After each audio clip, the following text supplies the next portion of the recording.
Bapa, kami datang saat ini dengan penuh kerinduan kami akan Engkau. Kami rindu membawa segenap hati dan kerinduan kami dengan satu tujuan. Kami ingin bertemu pribadi dengan Tuhan, menikmati hadirat Tuhan. Itu satu kerinduan kami, Tuhan. Ketika kami menyembah, menghampiri hadirat Tuhan, Engkau nyatakan urapan-Mu dalam hidup kami. Tuhan, aku berdoa dimanapun kami berada, biarlah pujian penyembahan ini menyenangkan hati Tuhan. Terima kasih Tuhan.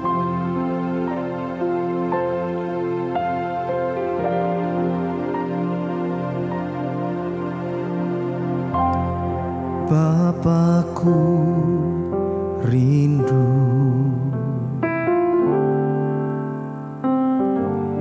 menyenangkan-Mu, ajarku lebih dalam untuk mengenal-Mu.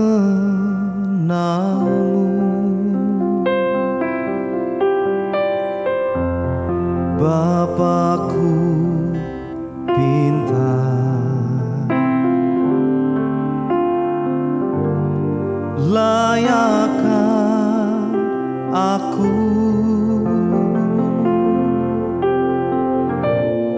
bawaku untuk menyembah-Mu di balik tirai yang suci.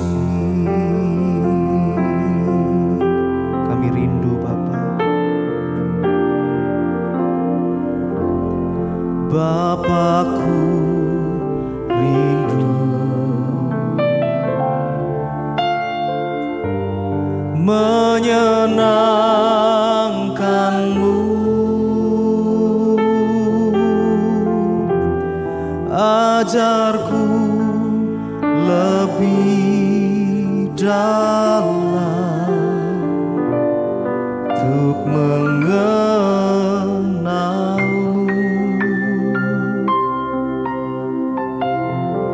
Bapakku pintar, layakkan aku bawaku untuk menyembah-Mu di balik tirai yang suci. Bertemu muka dengan muka, tenggelam di dalam kasih-Mu Bapa. Oh Tuhan, ku rindukan selalu diam dalam bait-Mu.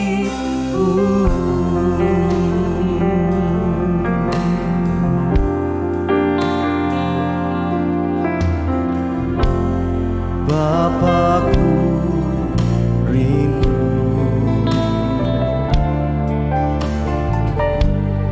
menyenangkan-Mu, ajarku lebih dalam untuk mengenal-Mu.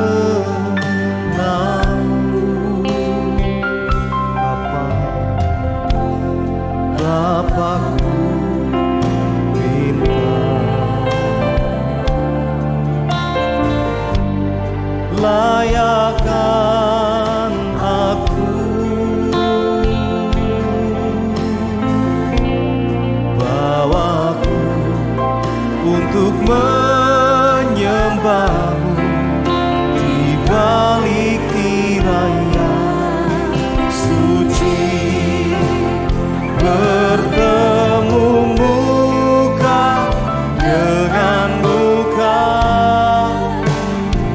tenggelam di dalam kasih-Mu Bapa.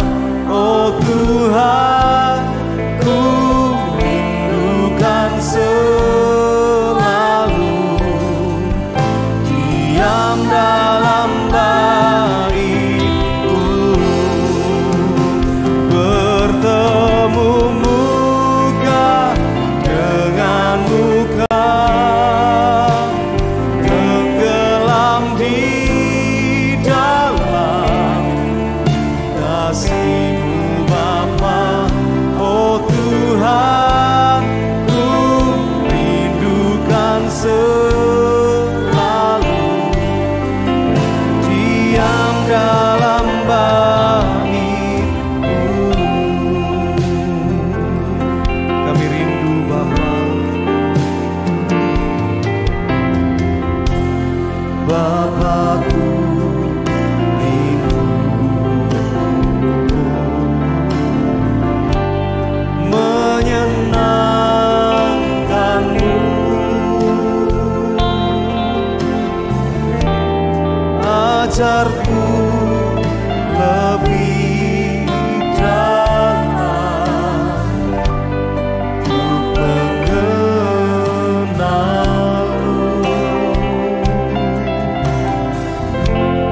Bapakku minta layakkan aku, bawaku untuk menyembah-Mu di balik raya suci, bertemu muka dengan muka,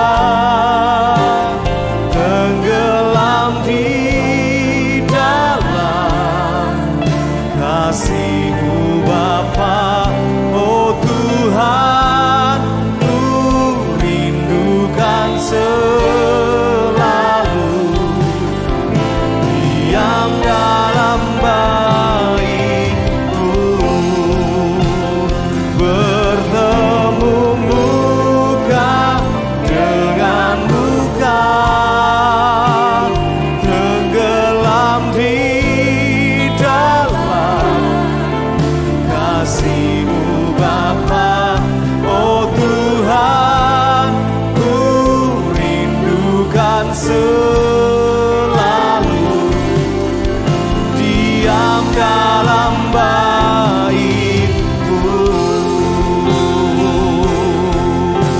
Oh, bertemu muka dengan muka,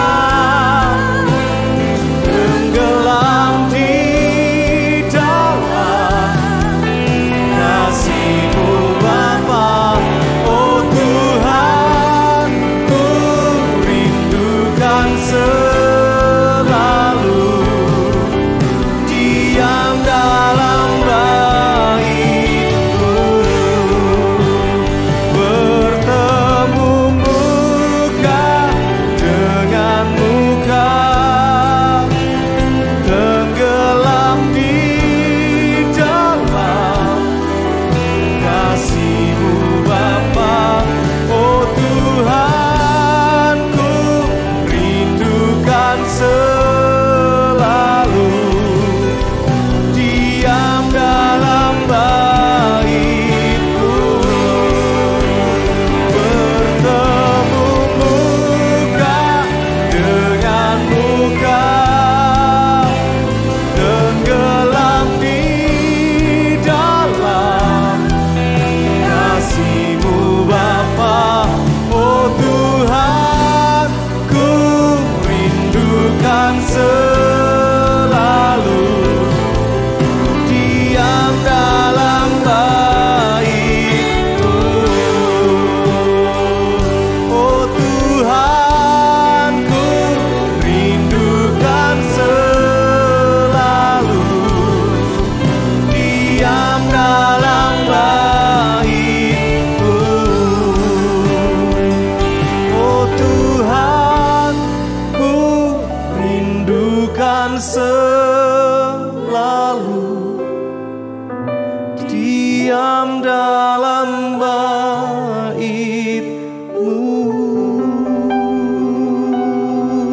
menyembah-Mu, menyembah-Mu Tuhan,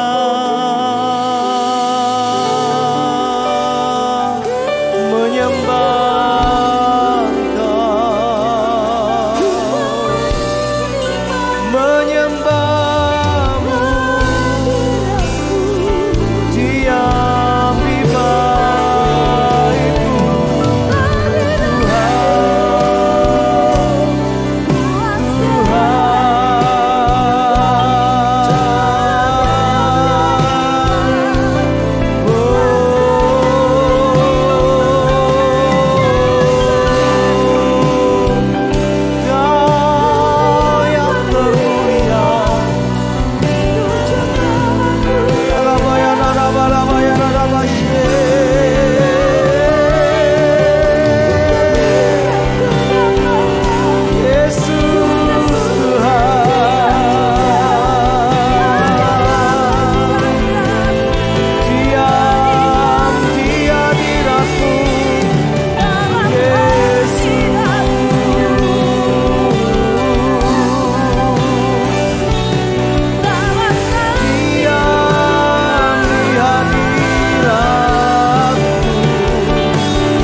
teman kami.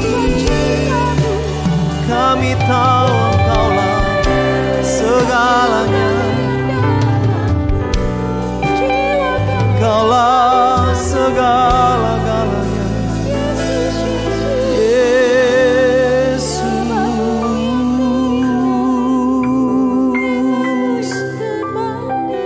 doa kami, pujian kami,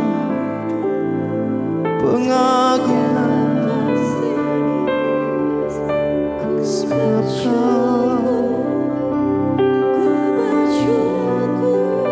Sebab Kau yang layak,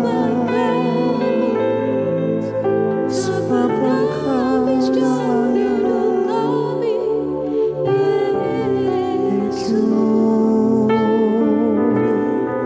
Thank you Jesus, thank you Holy Spirit. Kau jamah, Kau jamah, Kau jamah.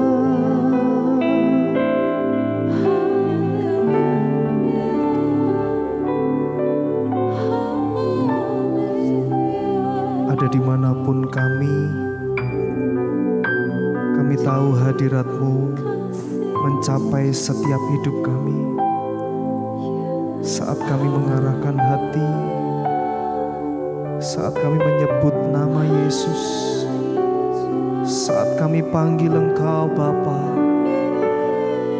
Engkau hadir melawat kami. Dimanapun kami ada saat ini, ini kami Tuhan. Kami ada untuk memberikan pengagungan, penyembahan, pujian bagi Engkau Tuhan. Kami berkumpul Tuhan di hadapan tahta-Mu. Ya Tuhan, sujud menyembah dalam indahnya hadirat-Mu.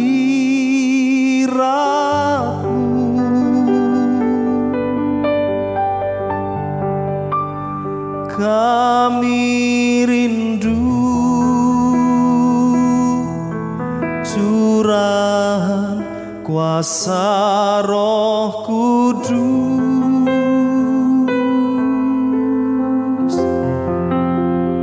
genapi firman-Mu, jadikanku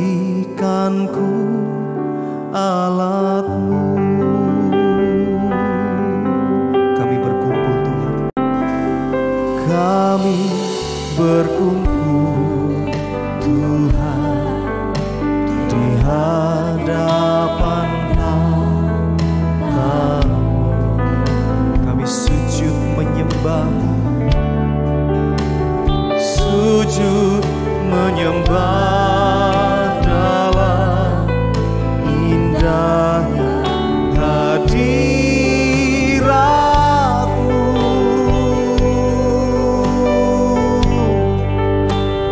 Kami rindu curahan kuasa Roh Kudus,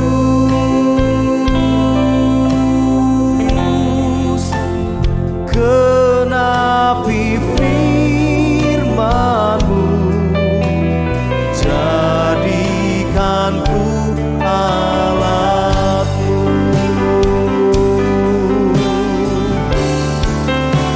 Biar belas kasihan-Mu Bapa penuhi hati kami, curahkan kuasa Roh Kudus, api kemuliaan-Mu.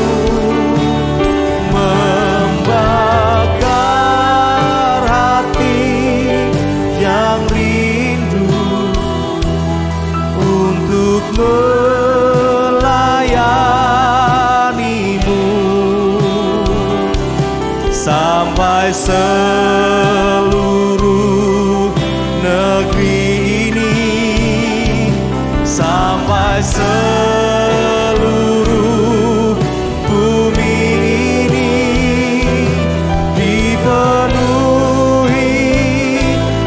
api kemuliaan-Mu. Kami berkumpul Tuhan di hadapan tahta-Mu,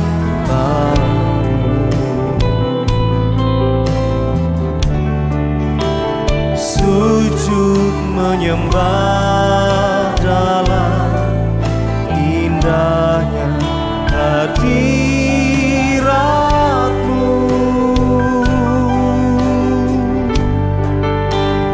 Kami rindu curahan kuasa Roh Kudus,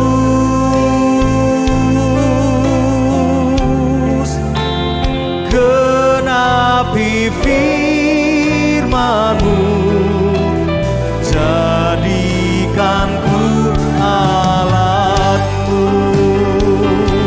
Biar belas kasihan-Mu, biar belas kasihan-Mu Bapa penuhi hati kami, curahkan kuasa Roh Kudus, api kemuliaan-Mu membakar hati yang rindu untuk melayani-Mu sampai seluruh negeri ini, sampai seluruh bumi ini dipenuhi api kemuliaan-Mu.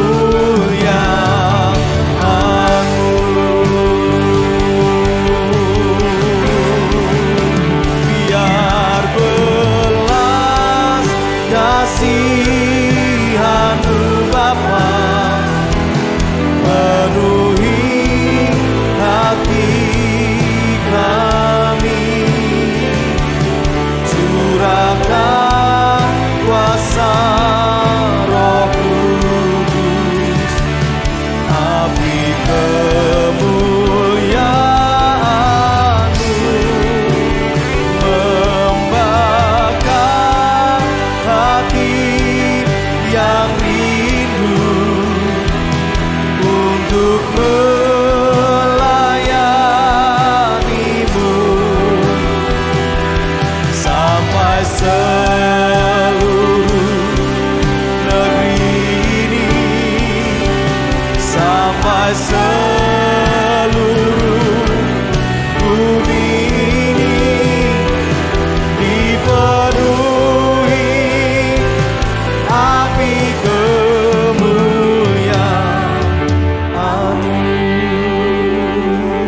Ini doa kami Tuhan, biar negeri ini dipenuhi api kemuliaan Tuhan. Negeri ini dipenuhi dengan api kemuliaan-Mu. Biar itu membakar setiap hati kami yang rindu untuk melayani-Mu Tuhan. Kami tahu kami harus terus melayani Engkau sampai seluruh negeri ini mengenal Engkau Tuhan. Terima kasih Tuhan. Biar belas kasihan-Mu Bapa penuhi hati kami,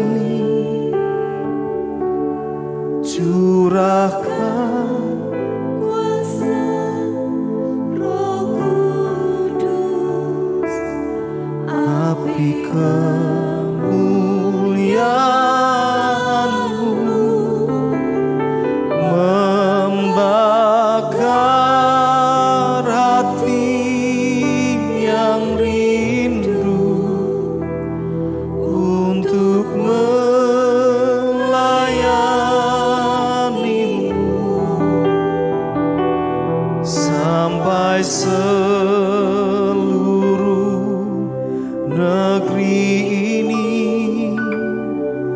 sampai seluruh bumi ini dipenuhi api kemuliaan-Mu. Biar belas kasih, biar belas kasihan-Mu Bapa penuhi hati kami. Curahkan kuasa Roh Kudus, api kemuliaan-Mu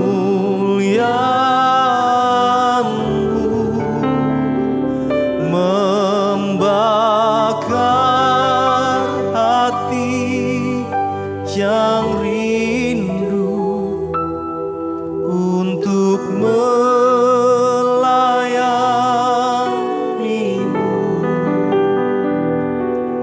sampai seluruh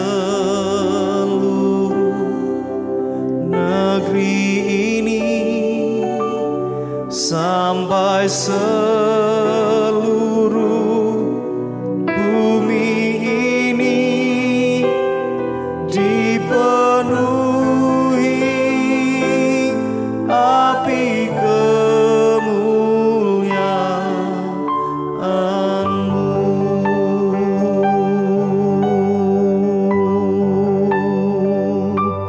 Sampai seluruh negeri ini, sampai seluruh bumi ini dipenuhi api kemuliaan-Mu.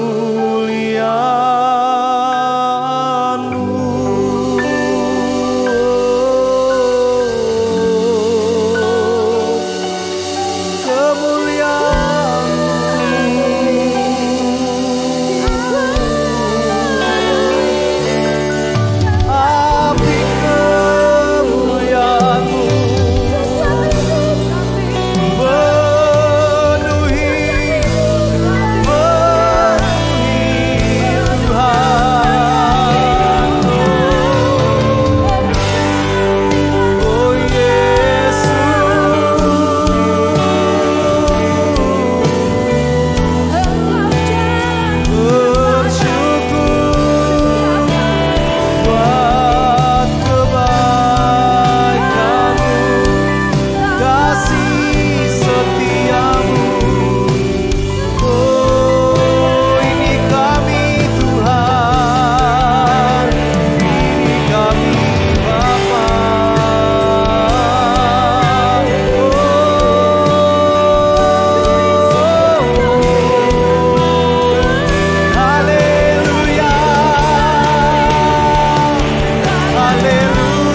setiap hati kami menyala-nyala melayani-Mu.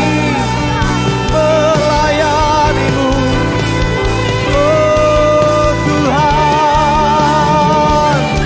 biar seluruh bumi dipenuhi kemuliaan-Mu. Seluruh bumi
kasih Tuhan.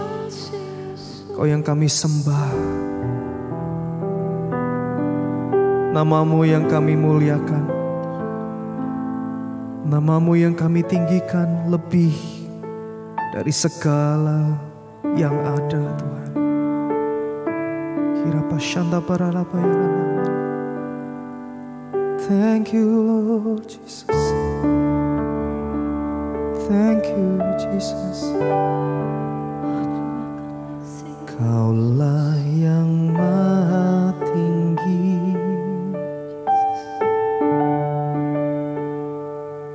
Kaulah yang maha suci, Engkaulah Yesus, Raja damai.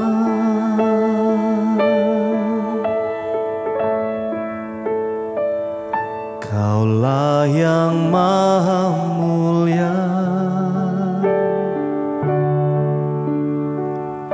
Kaulah yang maha besar, Engkaulah Yesus, luar biasa.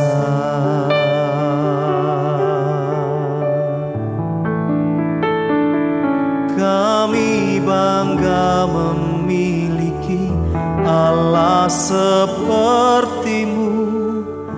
Kami bahagia menjadi milik-Mu.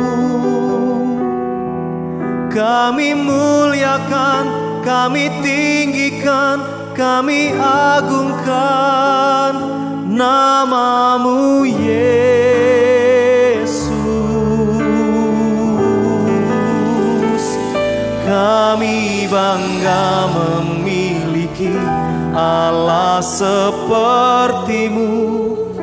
Kami bahagia menjadi milik-Mu.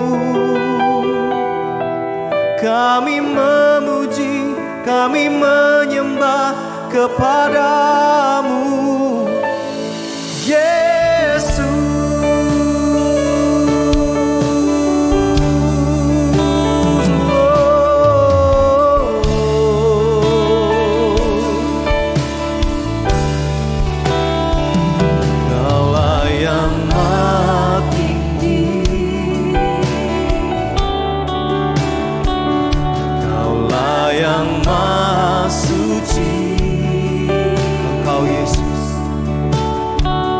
Engkaulah Yesus, Raja damai.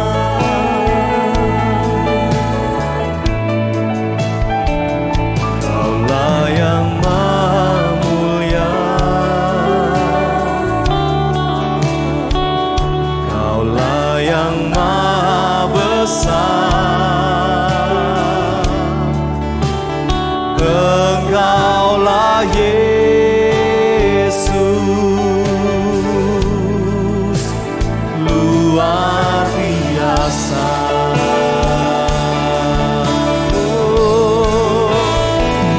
Kami bangga memiliki Allah seperti-Mu.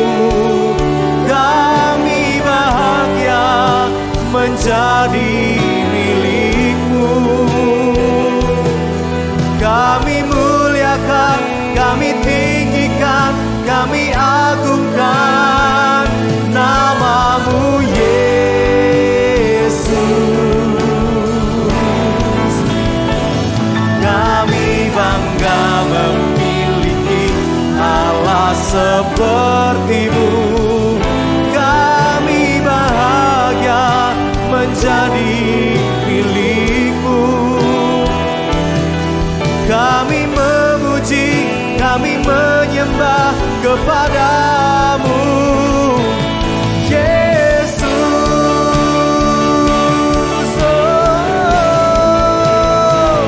Kami bangga memiliki Allah seperti-Mu.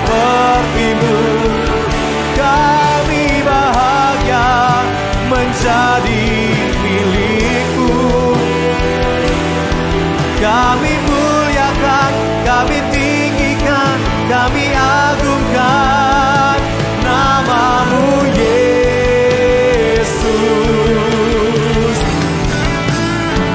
Kami bangga memiliki Allah seperti-Mu. Kami bahagia menjadi milik-Mu. Kami memuji, kami menyembah kepada-Mu Yesus.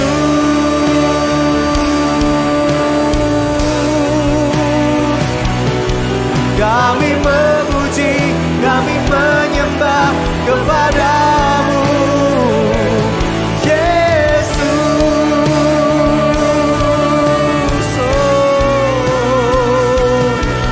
Kami memuji, kami menyembah kepada-Mu Yesus.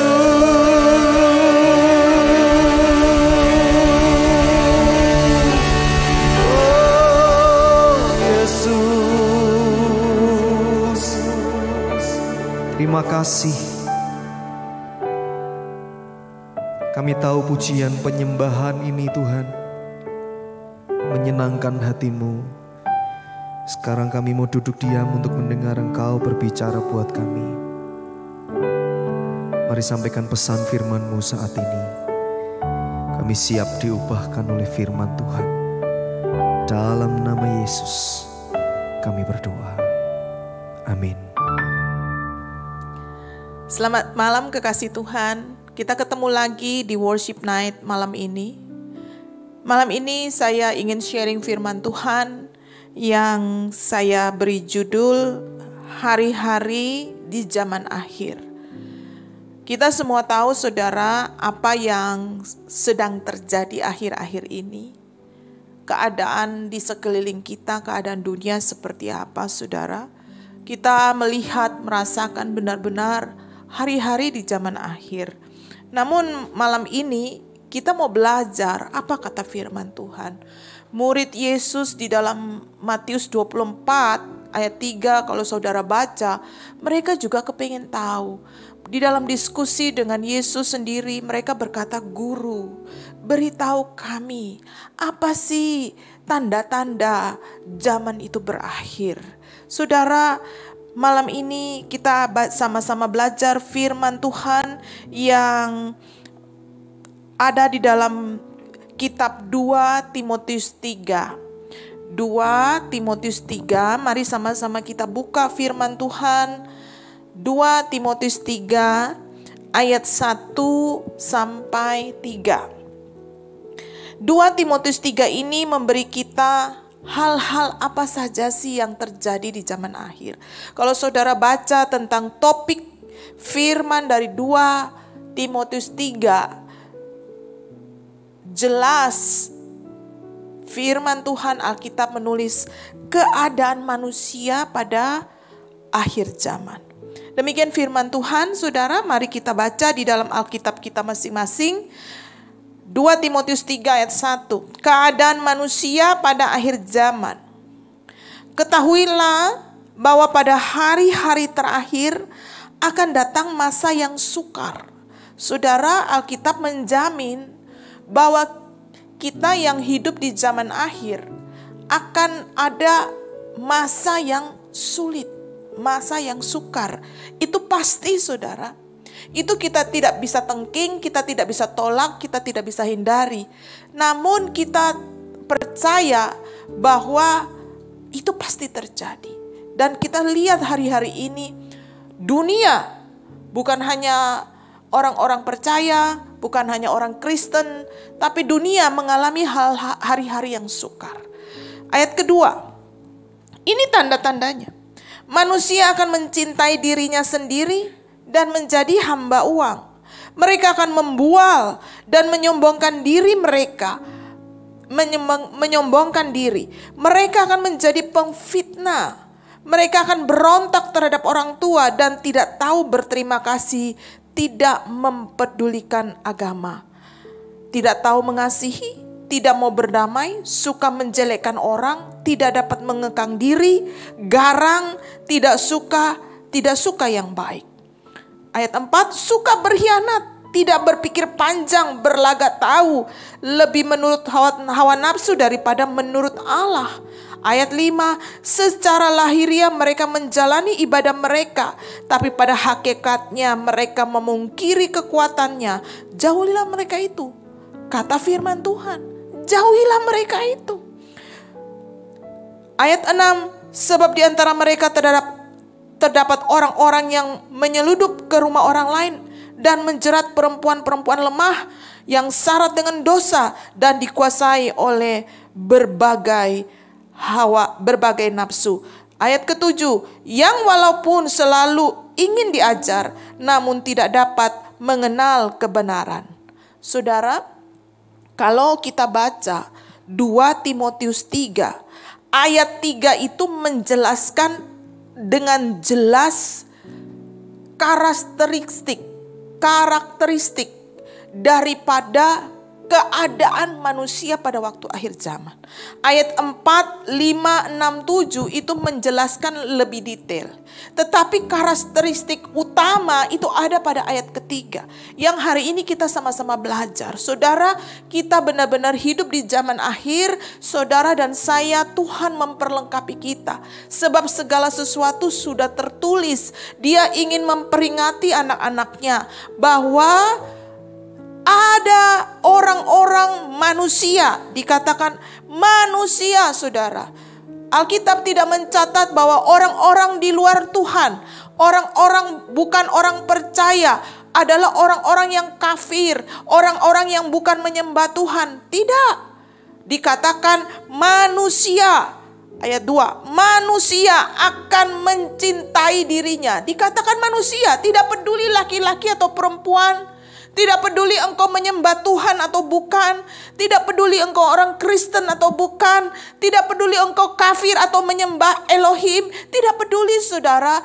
Alkitab memperingati engkau dan saya, bahwa engkau dan saya sebagai anak-anak Tuhan, anak-anak Allah yang hidup, tidak luput dari keadaan ini, saudara. Karena itu kita mau belajar sama-sama. Firman Tuhan berkata, jagalah dirimu, jauhilah mereka, saudara. Ya, Alkitab memperingati kita untuk apa? Jauh-jauh hari kita berjaga-jaga, saudara. Kita hidup di zaman ini, kita hidup di zaman akhir. Jagalah dirimu, jagalah keluargamu, jagalah orang-orang yang engkau kasihi. Berjaga-jagalah sesuai dengan firman. Sebab itu dia berkata, jauhilah mereka itu. Siapa mereka? Manusia yang hidup di akhir zaman. Baik saudara, kita sama-sama mengulas tentang karakter-karakter manusia. Ya, keadaan manusia yang hidup di akhir zaman, supaya kita mempunyai suatu gambaran, kata firman Tuhan. Ya, hal yang pertama dikatakan manusia itu mencintai dirinya sendiri. Saudara, dengan kata lain, manusia di akhir zaman akan hidup mementingkan diri sendiri. Manusia ini adalah disebut manusia yang egois. Kasih kepada orang lain itu mulai pudar, saudara. Mereka tidak mengutamakan kasih orang lain. Mereka tidak mementingkan kepentingan orang lain. Yang hidup adalah, bagaimana saya enak. Bagaimana kepentingan saya diutamakan. Kasih itu mulai hilang, saudara.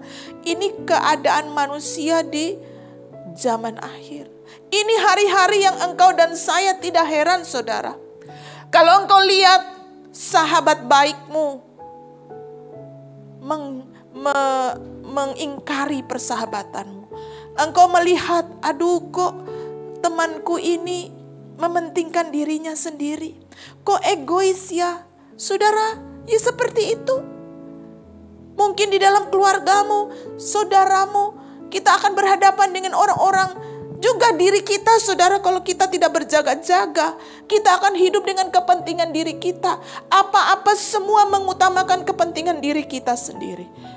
Alkitab mewarning kita semua bahwa karakteristik yang pertama yang diajari dalam firman Tuhan, keadaan manusia, yaitu orang hidup mementingkan diri sendiri. Saudara, biarlah itu menjadi PR kita, saudara. Mari kita jaga diri kita. Kita selalu mewaspadai diri kita bahwa kasih kita kepada saudara, kepada sesama jangan pudar. Kita tidak ditentukan untuk hidup mengutamakan kepentingan diri kita sendiri. Kita diajari firman untuk mengasihi, kita diajari firman untuk berkorban bagi orang lain. Karena itu, mari jaga diri kita. Yang kedua, Alkitab berkata bahwa keadaan manusia pada akhir zaman itu mereka menjadi hamba uang. Ini karakteristik orang-orang manusia yang kedua. Ini akan menjadi pemandangan kita sehari-hari. Hari ini, apa yang kita lihat dalam interaksi sosial manusia? Tidak peduli orang Kristen atau non-Kristen. Tidak peduli orang yang beribadah di gereja atau tidak ke gereja. Tidak peduli seorang penyembah Allah yang hidup atau seorang dikatakan kafir bukan menyembah Tuhan. Bagaimana kehidupan mereka? Bagaimana kehidupan manusia-manusia akhir zaman? Uang sudah menjadi dewa Allah yang kecil yang mengendalikan hidup manusia. Pertanyaan saya, saudara, apakah firman Tuhan mengajarkan kita harus membenci uang? Saudara, kita perlu uang.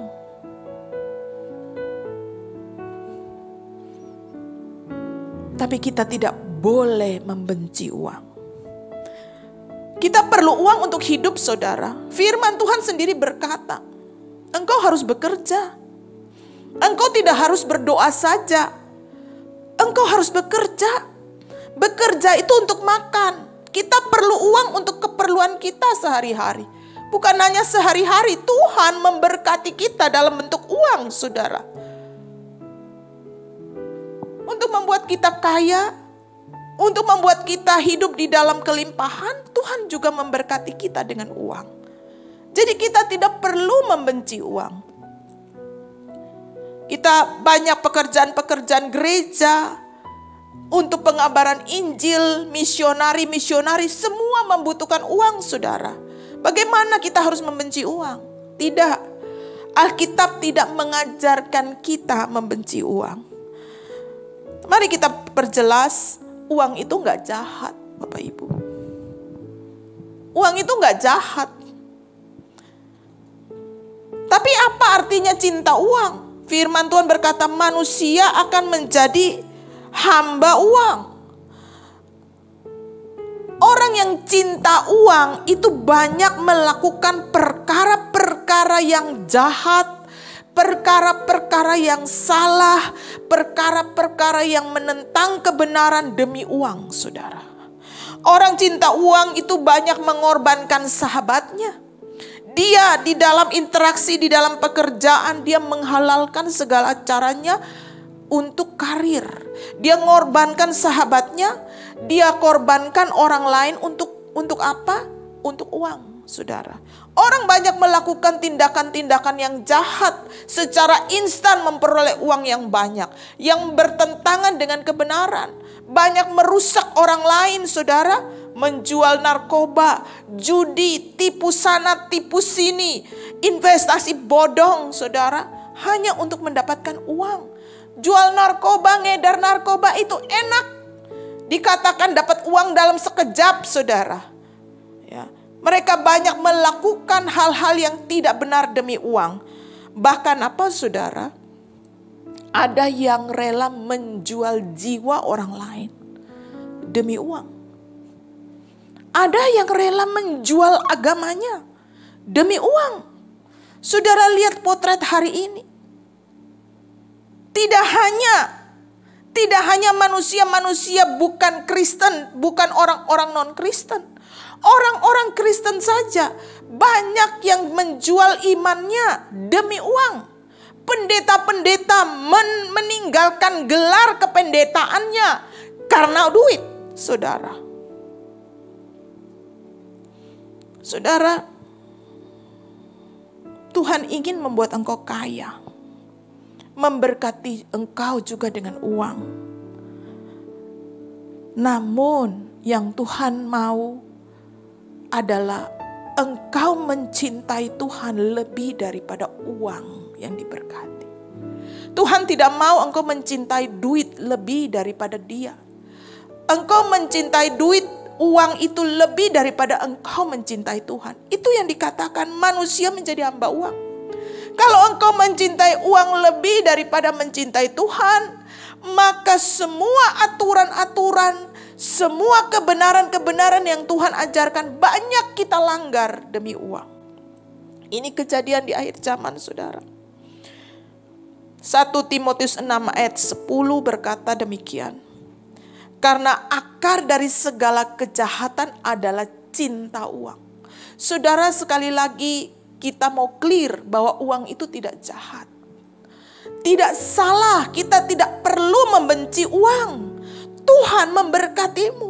Tapi Tuhan berkata, jika engkau mencintai uang, maka disitulah mulai timbul segala kejahatan. Hal-hal yang bertentangan dengan kehendak Bapa. Banyak yang melukai manusia, bahkan hukum-hukum manusia engkau langgar karena engkau mencintai uang. Berapa orang juga keluar imannya karena uang, takut kehilangan duit. Kita sebagai orang Kristen perlu memprioritaskan. Ketika kita bekerja, ketika kita tahu Tuhan memberkati kita, salah satunya dengan uang. Namun kita perlu memprioritaskan bahwa lebih dari segalanya adalah menyenangkan hati Tuhan. Apakah uang yang engkau senangkan? Ataukah Tuhan hati Bapa? Matius 6 ayat 33 berkata demikian. Tetapi carilah dahulu kerajaan Allah dan kebenarannya, maka semua itu akan ditambahkan kepadamu. Saudara, Alkitab mengajarkan kita. Ini Yesus Tuhan sendiri yang berkata. Dia mengajarkan kita satu tips yang jitu.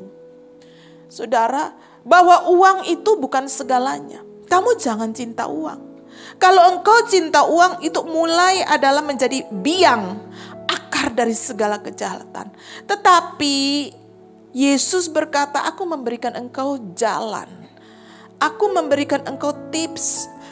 Aku memberikan engkau suatu cara bagaimana engkau mengalami kelimpahan. Apa itu? Carilah dulu kerajaan Allah dan kebenarannya, maka segala sesuatu akan ditambahkan kepadamu.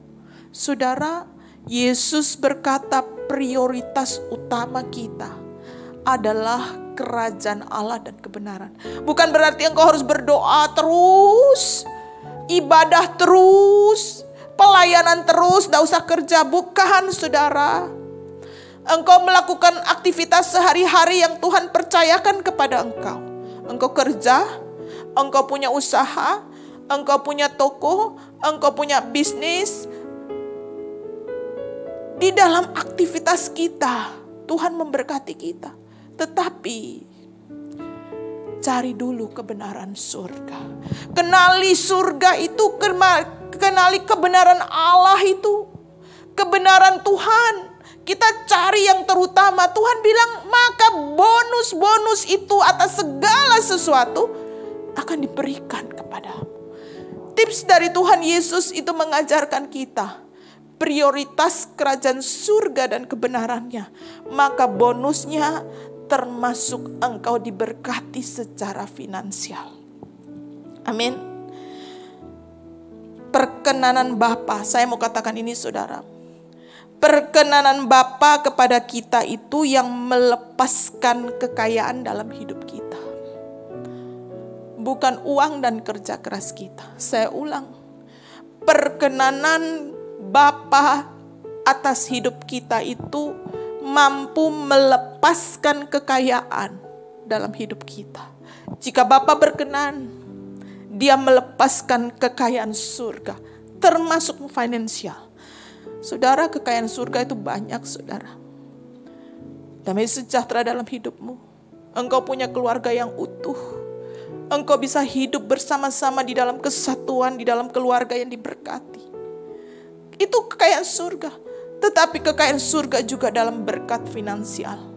Kekayaan Bapa itu dilepaskan kepada anak-anak yang hidup berkenan kepadanya. Karena itu, saudara, hal yang kedua, jangan biarkan uang mengambil alih hidup kita. Jangan biarkan uang membuat kita keluar dari kebenaran. Tuhan mewarning, inilah keadaan manusia akhir zaman. Jika kita menengok saudara kita, tetangga kita, orang lain hidup cinta akan Tuhan, cinta akan uang, menjadi hamba uang, marilah kita menjaga diri kita. Tuhan berkata, jagalah dirimu supaya engkau jangan menjadi angkatan-angkatan yang demikian. Hal yang ketiga, saudara, di dalam ayat 2 dikatakan mereka akan membual, saudara, omong kosong. Saudara, hari ini banyak orang suka membual, saudara. Membual itu omong besar. Apa yang dibesarkan? Dirinya sendiri, saudara. Makanya Alkitab jelas ini keadaan manusia di akhir zaman. Kita akan berhadapan dengan banyak pembual-pembual, termasuk orang-orang Kristen. Banyak orang-orang yang mengumpulkan orang-orang lain dan mereka menceritakan suksesnya. Suksesnya di pekerjaan, suksesnya di karir, suksesnya di pelayanan. Karena aku adalah orang pinter, karena aku adalah orang hebat, karena kerjaku rajin, saudara. Yang diekspos adalah dirinya, tapi mereka lupa menceritakan bahwa keberhasilan mereka adalah pertolongan Tuhan. Ini pembual-pembual, saudara.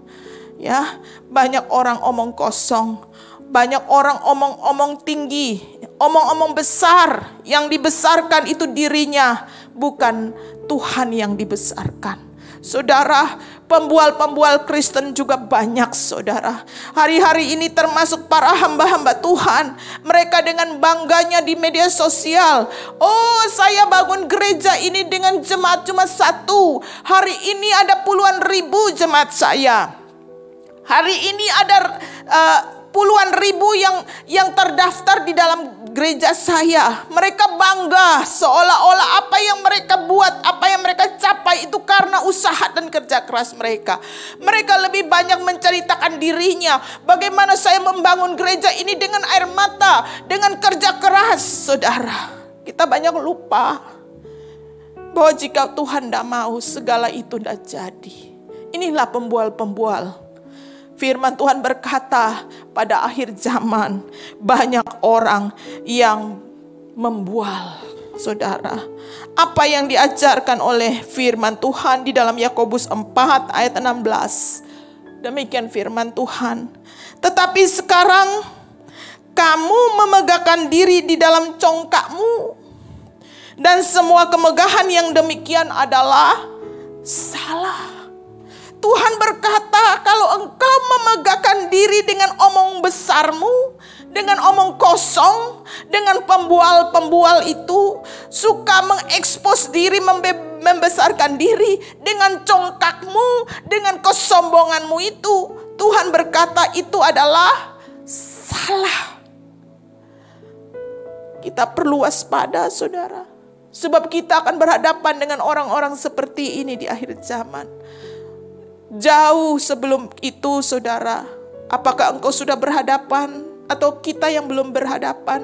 Firman Tuhan mempersiapkan kita.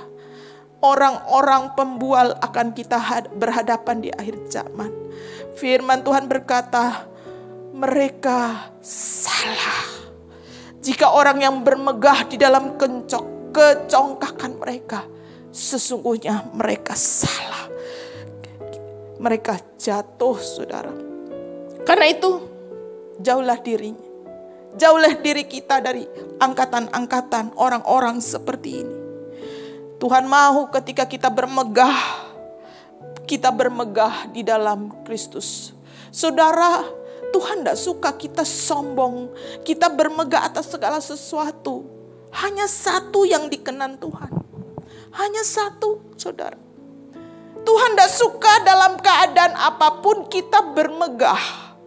Oh, aku bisa ini, aku berhasil ini. Karena aku hebat, karena aku pandai, karena aku rajin, karena aku kreatif. Tuhan tidak suka, saudara. Hanya satu hal dalam Alkitab yang Tuhan mau kita bermegah adalah kita bermegah di dalam Yesus Kristus. Karena aku mengenal Kristus, aku mengenal Allah pencipta di dalam Yesus Kristus, aku bisa bermegah. Ada banyak rahasia surga yang banyak orang tidak tahu.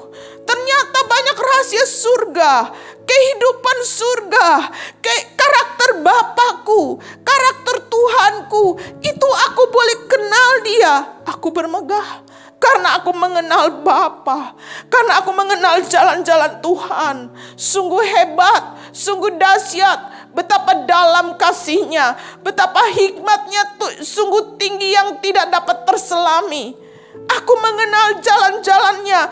Dia menaruh belas kasih kepada orang yang meminta pertolongan. Dia menaruh belas kasih kepada anak yatim dan para janda. Saudara, ketika kita mengenal Tuhan dengan jalan-jalannya, Tuhan berkata, bermegahlah karena engkau mengenal aku. Hanya itu kemegahan yang bisa kita bangga, saudara. Di luar itu Tuhan berkata, jika engkau bermegah di dalam kencongkakanmu, semua kemegahan itu adalah salah di mataku. Saudara, hal yang keempat, menyombongkan diri. Saya rasa kesombongan ini tidak perlu saya ulas dengan detail karena kita semua sudah terlalu banyak mendengar pelajaran sharing khotbah tentang kesombongan. Tapi ada satu ayat Amsal 16 ayat 18 berkata, kencongkakan itu mendahului kehancuran, tinggi hati mendahului kejatuhan. Saudara, upah daripada kecongkakan dan kesombongan adalah kehancuran dan kejatuhan. Orang yang mau sombong, orang yang mau jatuh, ciri-cirinya adalah sombong. Sebaliknya, orang yang sombong setelah itu dia pasti jatuh. Orang yang congkak setelah itu pasti hancur. Ciri-ciri orang yang mau hancur adalah sifat congkaknya pasti keluar. Itu Amsal mengajarkan, saudara. Ya, ayat yang bagian 5. Karakteristik yang kelima, apa yang terjadi hari-hari di zaman akhir. Mereka akan menjadi pemfitnah. Saudara, pengfitnah, pengejek, menghujat. Ini orang-orang yang akan muncul manusia-manusia seperti ini di akhir zaman. Apa yang mereka ejek? Mereka mengejek Tuhan dan kebenaran. Mereka mengejek Tuhan dan pekerjaan-pekerjaan Tuhan. Mereka mengejek Tuhan dengan janji-janjinya. Mereka mengejek Tuhan pada hari-hari Tuhan. Banyak orang-orang dengan lelucon-lelucon yang berat maupun ringan, saudara. Dengan lelucon-lelucon, saudara, dianggap seperti biasa. Mereka menghujat, mendukakan Roh Kudus, menghujat Tuhan, saudara. Dan orang-orang itu banyak juga adalah orang-orang Kristen. Ini adalah hari-hari di zaman akhir. Potret-potret seperti ini kita lihat berseliweran di media sosial. Saudara, bahkan mereka juga lelucon kepada hamba-hamba Tuhan. Bahkan ketika hamba-hamba Tuhan mengabarkan kebenaran tentang Tuhan, tentang jalan-jalan Tuhan, tentang hari-hari Tuhan, Yesus berkata akan banyak pengejek yang datang. Mereka berkata, kan kamu bilang Tuhan mau datang, mana Tuhanmu? Mana Tuhanmu yang mau datang itu? Saudara, bukankah berita-berita seperti ini kita sering dengar. Tuhan itu dibuat lelucon, jalan-jalannya dibuat lelucon, saudara. Hal pertama yang dilakukan orang yang tidak menghormati Anda adalah mengejek. Bukankah ketika kita berhadapan dengan orang yang tidak menghormati kita, kita lihat sikapnya itu begitu mengejek kita. Kita begitu tersinggung, kita begitu marah, saudara. Demikian juga firman Tuhan berkata, hari-hari di zaman akhir, engkau akan berhadapan dengan orang-orang yang suka menghujat, mengejek. Gak heran, saudara. Kata Tuhan, jangan kamu heran, tapi engkau jangan ada di orang-orang seperti itu. Jangan engkau ada di sana. Jangan engkau kumpul dengan mereka. Jangan engkau duduk dengan mereka. Jauhilah mereka, kata firman. Ya, di ayat 5. Jauhi mereka. Walaupun kita akan berhadapan dengan orang-orang seperti ini, jauhilah mereka, kata firman. Yang keenam, mereka akan berontak terhadap orang tua. Hal yang keenam, firman Tuhan mempersiapkan kita bahwa pada hari-hari akhir banyak anak-anak yang berontak kepada orang tua. Saya tidak tahu apa yang dialami oleh bapak ibu semua ketika engkau berhadapan dengan putra-putrimu. Tapi saya banyak dapat sharing dan bahkan saya sendiri membandingkan bagaimana zamannya saya dengan zaman anak-anak saat ini, saudara. Banyak orang tua berkata, aduh bu, kalau dulu zaman kita, orang tua berkata satu kata, kita tidak berani lawan. Kita hanya cuma tertunduk, setuju ndak setuju diam, saudara. Setuju ndak setuju dilakukan. Tapi lihat hari ini, potret hari ini pada anak-anak generasi muda, saudara, yang penuh dengan teknologi, yang penuh dengan zaman instan, yang segala sesuatunya ada dan tersedia. Beda katanya. Banyak orang sharing dengan saya. Orang tua baru menegur satu, tapi mereka sudah menjawab 150 kata. Orang tua baru berbicara satu, menasehati yang baik, tapi mereka memberi alasan 15 cara, saudara. Ya. Dan lebih fatal lagi, gampang sekali anak-anak berontak kepada orang tua. Mereka gampang sekali tinggalin rumah. Kalau tidak setuju dengan saya tinggalkan rumah. Tinggalkan orang tuanya. Berontak kepada orang tua. Punya kata-kata kasar kepada orang tua. Saudara, ini potret akhir zaman. Saya tidak tahu apa yang terjadi dengan keluarga kita, Bapak Ibu. Tapi marilah firman Tuhan berkata, jauhilah seperti ini. Didiklah anakmu berulang-ulang. Beritahu mereka tentang jalan-jalan Tuhan. Hormatilah orang tua. Ajari mereka di dalam generasi yang benar. Karena firman Tuhan berkata di dalam Keluaran 20 ayat 12. Hormatilah ayah ibumu, supaya lanjut umurmu di tanah yang diberikan Tuhan Allahmu kepadamu. Saudara, ini adalah hukum. Hukum adalah undang-undang dari Tuhan, peraturan wajib dari Tuhan, bukan pilihan. Bahkan di dalam hukum-hukum yang ditulis oleh tangan Tuhan di dalam loh batu kepada Musa. Hormatilah orang tuamu, hormati ayah ibumu supaya lanjut umurmu di tanah yang diberikan Tuhan Allahmu kepadamu. Sadarilah, ajarkanlah anak-anak kita bahwa ada begitu banyak, ada erat hubungannya, saudara, tentang lanjut umur, tentang lanjut usia. Bukan karena makanan sehat saja, bukan karena engkau menjaga dirimu dari kecemaran dan racun, tetapi lanjut umurmu di bumi, di tempat Tuhan percayakan engkau, ada kaitannya dengan caramu menghormati ayah dan ibu. Kalau kita mau umur panjang di bumi, Alkitab berkata hukum Tuhan sendiri menulis bahwa itu menjadi peraturan wajib kepada anak-anaknya. Wajib, saudara. Ini hukum. Ini hukum Taurat. Hukum Torah. Hukum. Bukan kitab lagi, tetapi sudah menjadi hukum. Hukum itu wajib dilakukan adalah hormati ayah ibu. Saudara, bahkan Yesus di dalam Matius 15 ayat 4. Yesus itu memperjelas, saudara. Berkata demikian.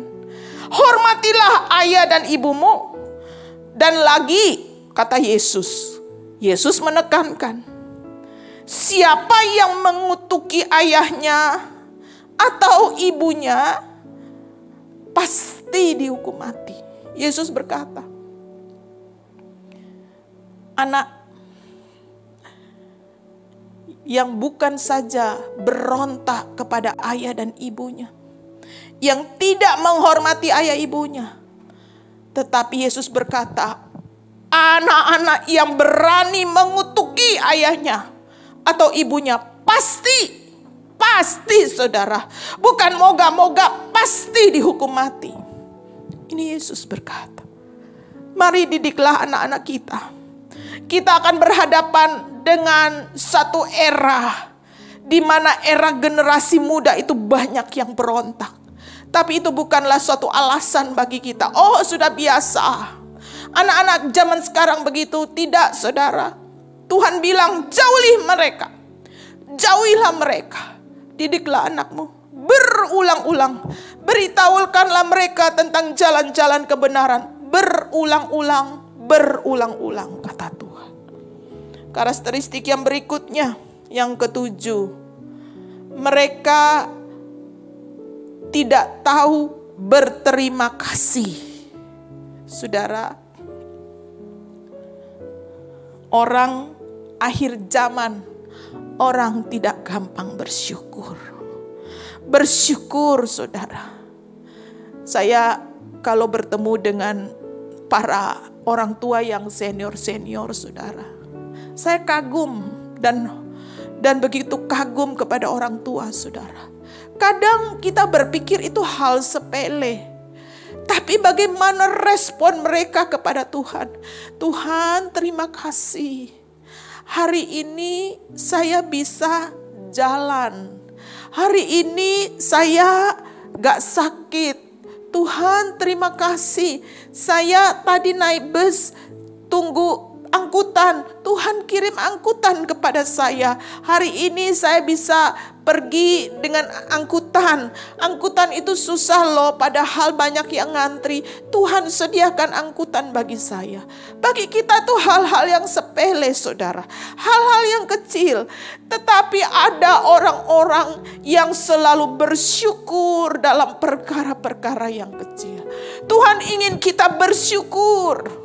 Bersyukur dalam segala hal. Tuhan mengajarkan kita, jika engkau bersyukur di dalam hal-hal yang kecil, maka hal-hal yang besar akan dipercayakan Tuhan kepadamu. Saudara, orang yang tidak tahu bersyukur akan banyak menutup hal-hal yang baik yang akan terjadi dalam hidupnya. Orang yang tidak suka bersyukur, orang yang tidak tahu bersyukur, dia menutup berkat yang baik yang akan datang dalam hidupnya. Dirinya sendiri yang menutup, saudara. 1 Tesalonika 5 ayat 18, mengucap syukurlah dalam segala hal, sebab itulah yang dikehendaki Allah dalam Yesus Kristus bagimu. Di dalam segala hal, saudara. Hal kecil, hal besar yang engkau hadapi, bersyukurlah. Hal yang menurut engkau enak dan tidak enak, bersyukurlah. Hal yang sudah terjadi maupun yang akan terjadi, bersyukurlah. Saudara, berterima kasihlah. Bukan hanya untuk segala sesuatu yang sudah terjadi. Gak perlu nunggu engkau merasa enak baru engkau bersyukur kepada Tuhan. Tetapi dengan imanmu engkau bisa bersyukur. Tuhan, terima kasih. Aku terlalu percaya engkau menyediakan lapangan pekerjaan bagi anakku. Terima kasih Tuhan. Aku terlalu percaya bahwa masa depan anak-anakku akan yang baik. Tuhan akan memberi jalan-jalan yang terbuka bagi anak-anakku. Aku bersyukur Tuhan bahwa Engkau memberkati suamiku, karirnya akan baik. Aku bersyukur Tuhan bahwa Engkau akan memberkati istriku. Engkau menyembuhkan kami, Engkau menyembuhkan saudaraku, Engkau menyembuhkan istriku. Aku bersyukur untuk segala perkara yang akan Engkau kerjakan, karena aku tahu bahwa semua yang baik datang dari Engkau. Saudara, engkau bersyukur tanda bahwa engkau memiliki iman. Dan Tuhan berkata, apa yang kau imani, iman itu menyelamatkanmu. Iman itu menggerakkan hati Tuhan. Diperhitungkan Tuhan sebagai suatu kebenaran. Dari ucapan syukur, maka hal-hal yang besar akan datang kepadamu. Yang kedelapan, yang terakhir, saudara. Orang-orang di zaman akhir ini adalah orang-orang yang tidak mempedulikan agama. Saudara, lebih jelasnya lagi saya lihat di dalam terjemahan bahasa Yunani dikatakan menggunakan arti anonios. Anonios, ya. Diterjemahkan di dalam Alkitab kita, tidak mempedulikan agama, memakai kata anonios.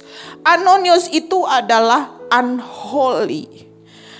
Karena itu di dalam ayat 6 dijelaskan lebih detail. Ya, 2 Timotius 3 ayat 6, sebab di antara mereka terdapat orang-orang yang menyeludup ke rumah orang lain, menjerat perempuan-perempuan yang lemah dengan syarat dengan dosa, dan dikuasai berbagai-bagai hawa nafsu. Saudara, ini potret akhir zaman. Mereka tidak mempedulikan agama atau hidup tidak kudus. Mereka tidak lagi mempedulikan jalan-jalan kebenaran. Mereka hidup di dalam kenajisan. Ini hidup manusia-manusia di zaman akhir. Salah satu karakteristik adalah mereka hidup di dalam kecabulan dan hawa nafsu. Unholy, anonios, di mana hidup tercemar. Mereka hidup di dalam kecemaran itu terlihat normal. Saudara, lihat potret hari ini. Orang yang sudah punya istri masih bergaul dengan istri orang. Dikatakan enggak apa-apa, itu teman tapi mesra.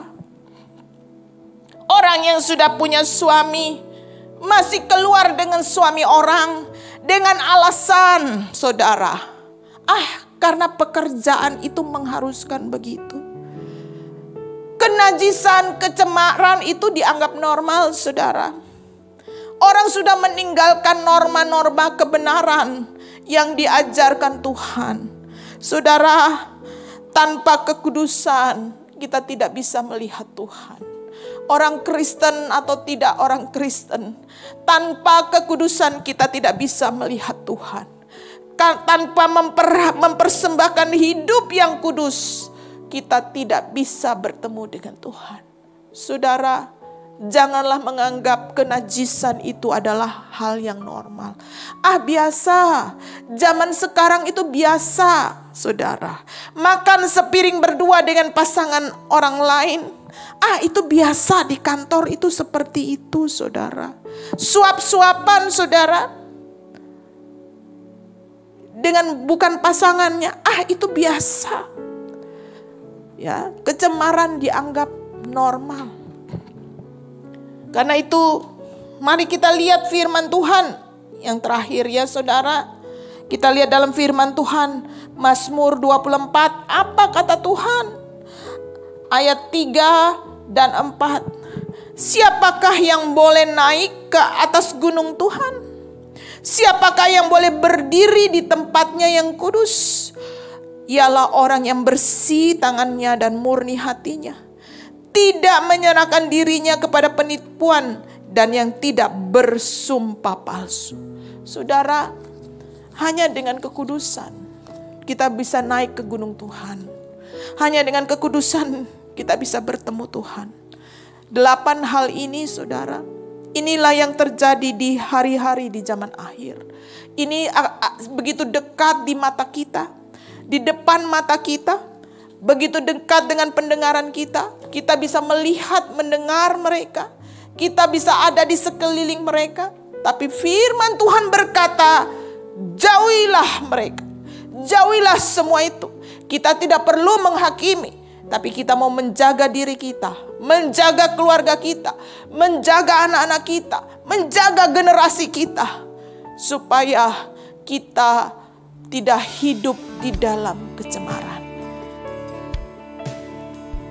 Jadilah mempelai yang dewasa, kekasih Tuhan, karena kedewasaan adalah ciri dari mempelai Kristus. Tuhan Yesus memberkati. Firman-Mu berkata, Kau besertaku, maka kuat roh dan jiwaku. Tangan-Mu Tuhan selalu ku nantikan. Di setiap langkah ku percaya. Firman-Mu berkata, Firman-Mu berkata, Kau besertaku, maka kuat roh dan jiwaku. Tangan-Mu Tuhan selalu ku nantikan. Di setiap langkah ku percaya.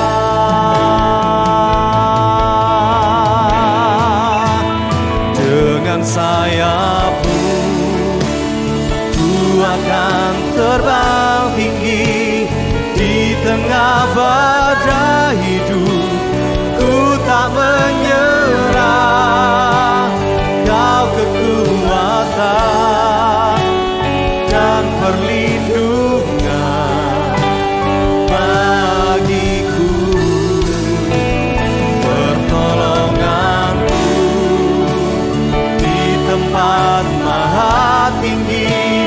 Ku mengangkat tanganku, aku berserah.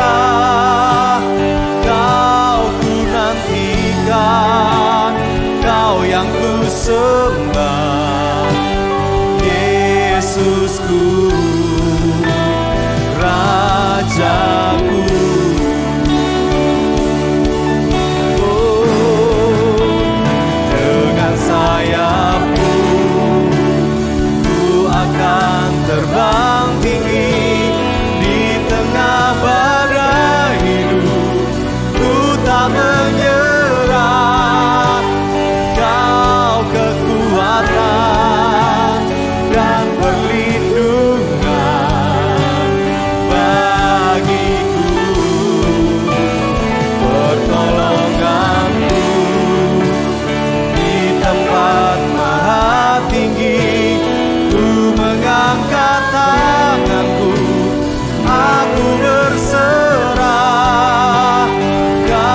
Yesusku, Rajaku.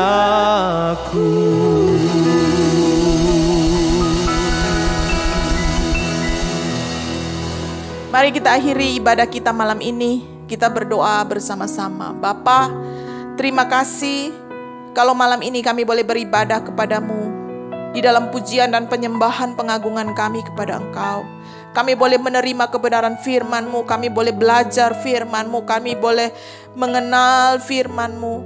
Bagaimana Tuhan mempersiapkan dan memperingati kami. Supaya kami memiliki hati yang bijaksana. Hidup di zaman akhir ini Bapa. Biarlah firman itu dimateraikan penuh di dalam hidup kita semua. Kami semua Tuhan boleh mengalami kemenangan karena kami boleh mau menjaga diri kami terhadap hari-hari yang jahat. Terima kasih, kami akan selesai ibadah kami akan berpisah satu dengan yang lain. Biarlah kiranya Engkau sendiri yang datang memberkati kami. Engkau memberkati kami dan keluarga kami. Semua kekasih-kekasih-Mu yang beribadah malam ini, beribadah dengan sungguh-sungguh kepadamu. Kiranya Engkau memberkati kami dan keluarga besar kami. Tangan-Mu menyertai kami, meluputkan kami daripada malapetaka dan kesakitan tidak menimpa kami. Biarlah berkat yang besar dari Bapa di surga, kasih setia yang dari Yesus Kristus itu akan tinggal bersama-sama, terus bersama-sama dengan kami. Penghiburan pertolongan dari Roh Kudus itu menyertai kami.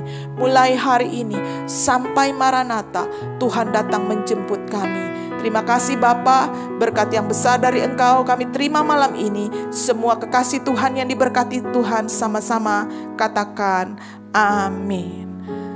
Sampai ketemu lagi kekasih Tuhan di worship night kita minggu depan.